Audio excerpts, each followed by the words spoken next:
Hello, everybody. How are you all doing? I hope you're doing good. You're welcome to another segment of my reflections.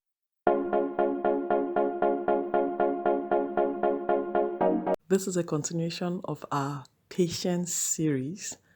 And in my previous video, I spoke about how my patience have been tried, tested, and probably not yet trusted. And we also learned that there are different personality traits. Personality traits will be a talk for another day. But then we also spoke about how our walk with God needs patience. So we need to be patient all the time, and patience is something that we cannot learn to have by ourselves. We need God to help us because it's a fruit of the Spirit, meaning it's the Holy Spirit that can work it out in our lives. So, still on patience, there was a viral video on Twitter of the man that I've seen some other videos too about it here on YouTube. But it was just about a man who sent his son to school after spending some good money. The guy failed, as in failed woefully, after he spent some good amount of money on the child. So he was beating up the child, and then the mother, that's his wife, the mother of the child, was videoing and saying, "Stop, stop." But she kept videoing, and the man kept beating the child. So there are different school of thoughts to this. People saying, you would have really beat the guy. You would have beaten him proper. That beat you gave him is not beat. Some people, the woman, why was she videoing? Some other people, how can you be sent to school and then you don't do so well? So there are different schools of thought. But I'm not here to say, what's the word? To say which school of thought is the best, beat or not beat, or read your book or not read your book, or video the stuff or not video the stuff. No, that's far from it. That's not the part I want to look at. But I want to look at patience in another dimension that got me also thinking. So to segment this my thought process, I have to try to direct it towards different things and so that we understand my thought process. So today we might be looking at patience and learning. And we've had several psychologists, several teachers, several coaches say different things like we all learn in different ways and we all learn differently. I don't know the case of that child. I don't know the child. I don't even have a picture of what the child looks like, not to talk of having a one-on-one with the child. But then it just reminded me, when I saw that viral video, it just reminded me that the same way we have different personality traits, that's the same way we have different learning processes. Our ability to assimilate things are different. Now, growing up, you know, all these things that when now I just sat back and I was thinking and I said, did we not have anybody that was autistic or had a certain disability growing up? Is it possible that there was none? Or were they just locked up in the house and not brought out growing up? Right now, we have them more, and then there are even schools for special need kids. And the society is beginning to know about them and learn how to even deal with people that have special needs. But growing up, did we have them, people that had special needs or not? And I remembered that there was this certain guy. We were in primary school together, and he was slow in speaking, in learning, and assimilating, as in taking things in. I remembered very well, but I thought he was a stammerer. That was why he spoke the way he spoke. But when I really thought deep, I think that child was autistic. Because then, where we used to stay to pick up a bus to school, we would all be there together, talking and all that. Then, when I ask him a certain question, he will take his time to answer.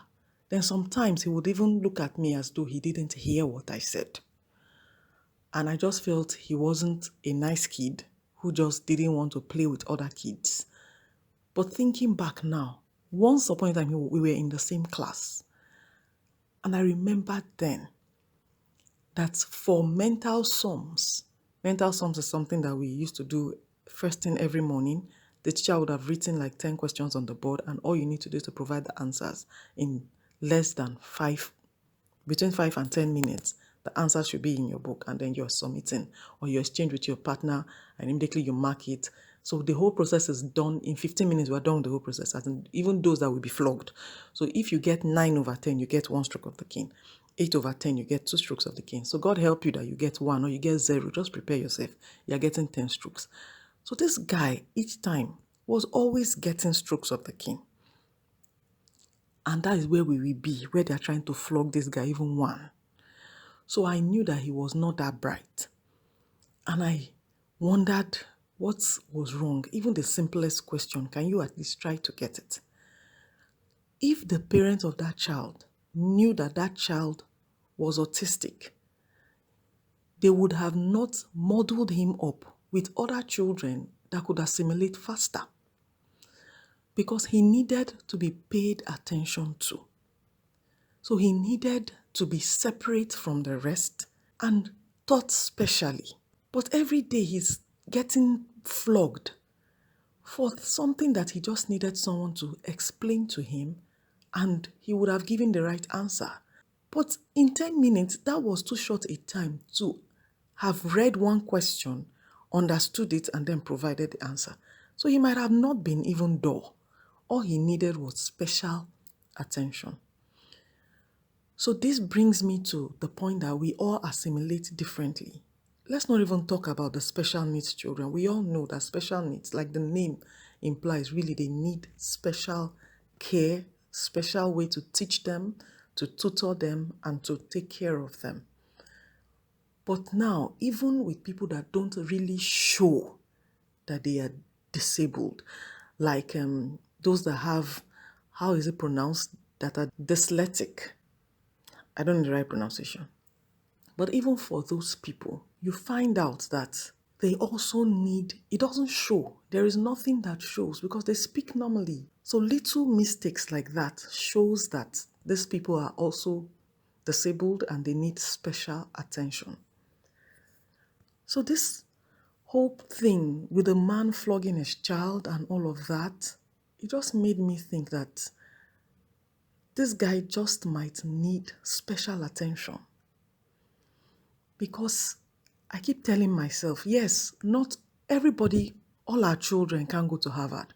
All our children cannot be professors. All our children they cannot all be the A scoring people. See, parents don't like to hear this, but then you just have to tell them. Your child must not be the child getting an A. Is your child doing well? Yes. What is he getting? C's. Then your child is fine. Don't come for me, but that is the truth. So is your child good at something else? Yes, then can you magnify that thing that your child is good at? We all want them to be good academically, but they all cannot be good academically, no matter how you want to look at it.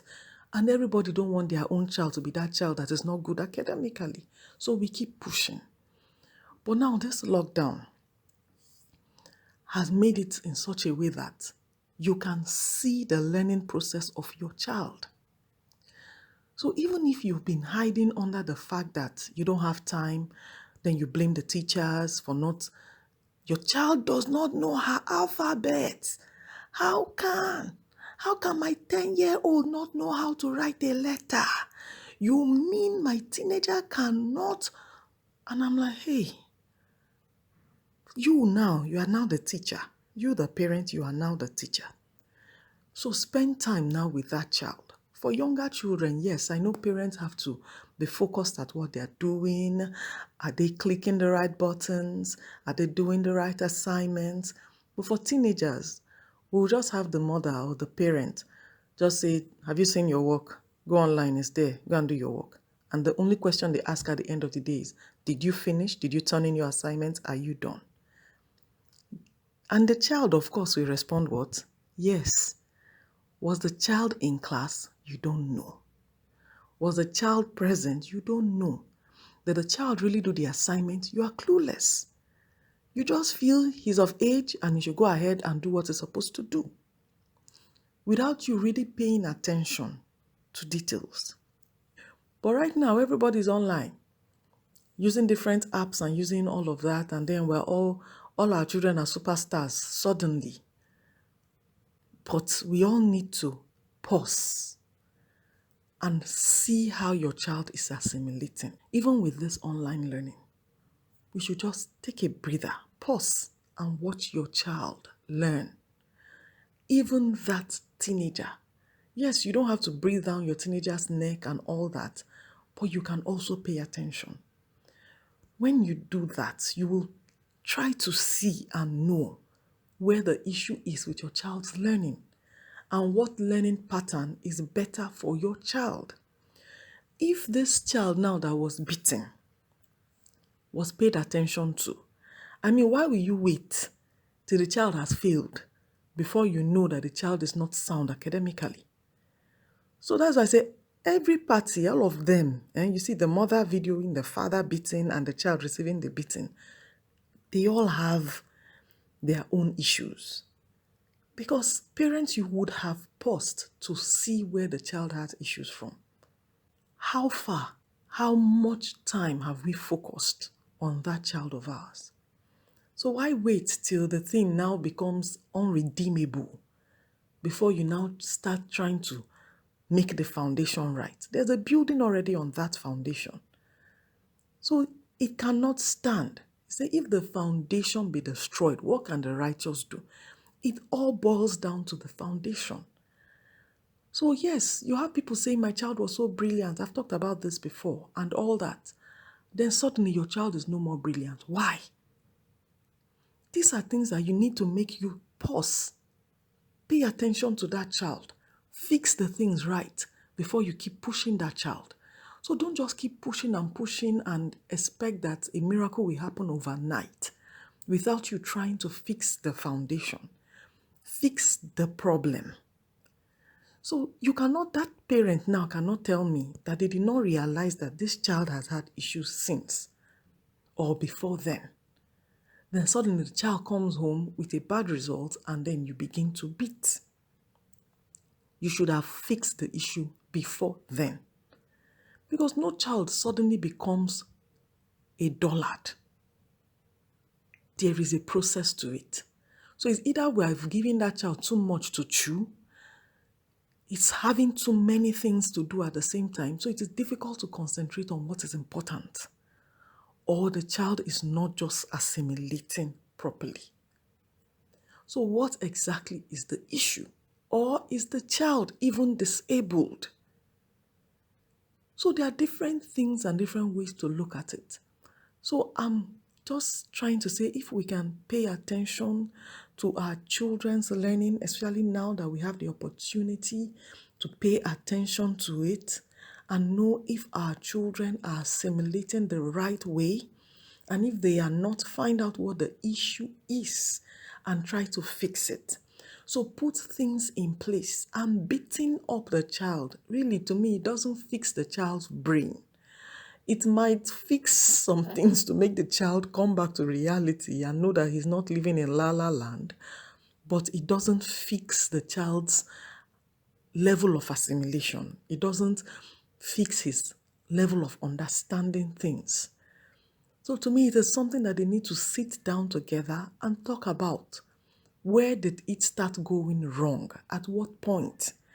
Then we try to fix it up from there. So paying large amount of money to the best of schools does not fix the child's learning. So the child needs someone that is going to be patient with the child to listen, to pay attention, because even your child might not know what the issue is.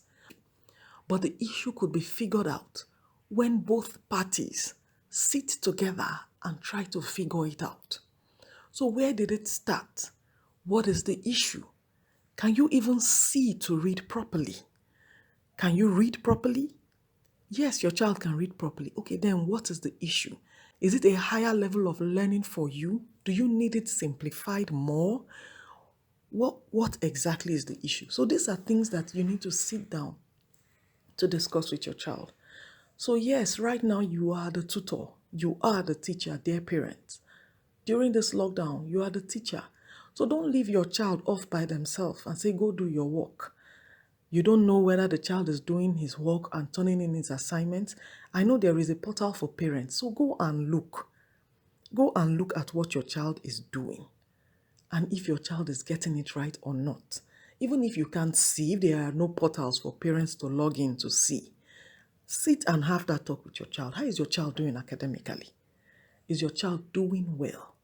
So be patient with your child. We all have different levels of understanding, different levels to assimilating things. So this is a time for you to pause, be patient with that child, and try to understand. And you know these things that we do where we're comparing one child to another, like I said in the previous video, they are different. They really are different. We might have a child who at 2 years old could read. Until now, the child is a wonderful professor. But then you have another one who is just following the normal space of time. I mean, what's a 2-year-old doing reading? That's not normal. That other child was special. So you pause with this other child who has decided to be normal. And don't compare and say, when your brother was 2 years old, your brother could read. What are you doing? No. You pause and allow this other child to be normal. So you watch and be patient. Then you have another one who is now below normal. Yet you will be patient. Find another learning style for that child. There are some children that understand better when they're outside. Use other things to explain to them and they understand. So they don't like a classroom. They prefer to be out in the grass, in the field, and playing, and then they are learning. So find out which method suits your child. When you find a rhythm, it is easier to pull and push your child in the right direction. So instead of getting all worked up and getting all impatient with your child, pause and find out a rhythm that suits your child's learning process. So if you are in this same vehicle with me where our patience is being tried, tested, and not yet trusted, don't worry, we'll get there. It's just a matter of time.